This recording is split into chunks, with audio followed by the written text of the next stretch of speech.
Sementara kubu Hidayat Barto yang baru mendeklarasikan diri Jumat 4 September hanya berhasil mengumpulkan 12 kursi. Walaupun sangat minim, tapi gabungan kursi antara Partai Gerindra dan PDI Perjuangan sudah mampu memenuhi syarat, bahkan sudah melebihi dari syarat minimal. Sementara pasangan birokrat ini juga mendapatkan amunisi dukungan dari dua partai non-seat tanpa kursi di DPRD Sulteng, yakni Partai Bulan Bintang dan Partai Berkarya. Sobatral, tersungkurnya dalam tanda kutip Anwar Sigit dari arena politik Pilgub Sulteng dinilai karena ketidakmampuan keduanya untuk meyakinkan pimpinan partai politik yang dilamar di tingkat pusat. Memberi keyakinan bukan hanya dengan membawa modal hasil survei dan kursi partai politik yang sudah diperoleh sebelumnya, tetapi juga butuh finansial sebagai dalam tanda kutip mahar, tanda jadi persetujuan rekomendasi. Ketua Umum Relawan AS Iqbal Andi Maga mengatakan dugaan adanya adu finansial dalam perebutan partai adalah hal yang biasa. Sebab kata dia, saling rebutan partai juga bagian dari usaha politik untuk memenangkan pertarungan. Kami juga akan melakukan hal yang sama bila terbuka peluang untuk mengumpulkan seluruh parpol di barisan kekuatan kami untuk menang.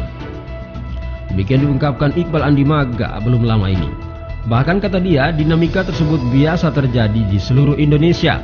Tak heran, lanjut dia, jika ada paslon yang pada akhirnya melawan kotak kosong karena terlalu bersemangat mengumpulkan seluruh parpol di barisannya.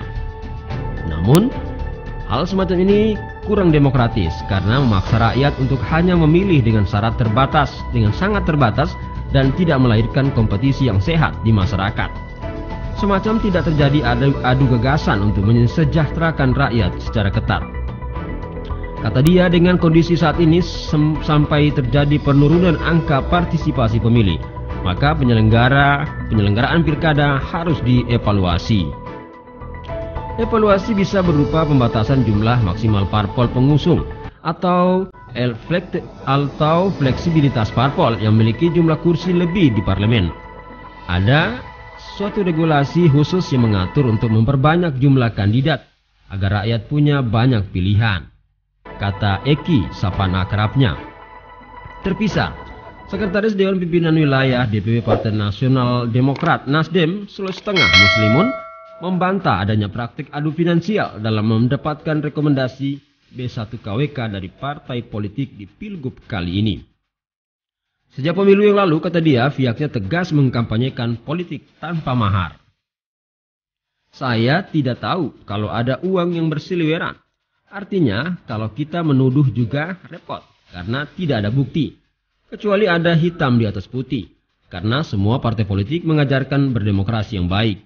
Cuma, saya tidak tahu kalau yang lain menerapkan mahar politik untuk mendapatkan kursi. Sejatinya, kata dia, hal semacam ini tergantung dari cara meyakinkan setiap partai politik. Dalam hal ini, pihak DPP untuk setiap paslon mendapatkan rekomendasi. Sekaitan dengan itu, Wakil Ketua Umum Dewan Pimpinan Pusat Partai Nasdem, Ahmad M. Ali juga pernah menyampaikan, politik bukan milik orang berduit, tetapi milik orang yang memiliki gagasan. Politik adalah harapan semua orang dan kaum milenial. Demikian katanya usai menghadiri konsolidasi dan deklarasi barisan relawan Rusdi Mastura Ma'mun Amir Barakuda di salah satu hotel di Kota Palu Ahad kemarin. Ia mengatakan jika ingin menguatkan demokrasi di masa depan, maka jalan satu-satunya adalah memberikan harapan kepada semua orang bahwa politik adalah ruang partisipasi mengakselerasikan kemampuan mereka. Ia mengatakan Sulawesi Tengah membutuhkan pemimpin punya gagasan, punya pengalaman dan jejak rekam. Jadi, kita tidak mau coba-coba atau berspekulasi. Demikian kata Ketua Fraksi Nasdem di DPR RI itu. Dia menyebutkan, Nasdem beserta koalisi berkeyakinan betul pemimpin yang baik adalah orang yang mampu melahirkan kesejahteraan bagi rakyat. Jadi tidak dikualifikasikan berdasarkan umur biologisnya, tapi ideologinya. Di tim ini diinstruksikan untuk tidak pernah mengoreksi atau membrand kelemahan pasangan lain, sebab tidak ada manusia yang sempurna. Sementara itu, pengamat politik Universitas Tadulako Dr. Irwan Waris menilai masih terlalu dini untuk menyimpulkan bahwa telah terjadi praktik adu finansial dalam perebutan partai. Ia menerangkan seleksi yang dilakukan partai politik kepada para figur yang mendaftar tidak hanya melihat dari satu variabel seperti finansial, melainkan banyak variabel lain yang menyebabkan partai politik memberikan dukungan. Jadi bukan semata-mata faktor finansial. Artinya terlalu pagi ada kesimpulan seperti itu. Bahkan sulit untuk dipertanggungjawabkan, kata Irwan Waris.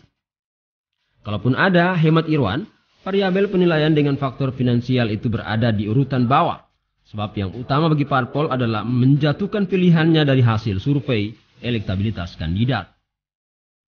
Kemudian, terdapat variabel yang langsung berasal dari denyut nadi masyarakat yang direkam oleh partai, yakni menginginkan seorang kepala daerah berdasarkan kebutuhan yang ada, serta sejumlah variabel penting lainnya sehingga faktor finansial tersebut berada di urutan bawah.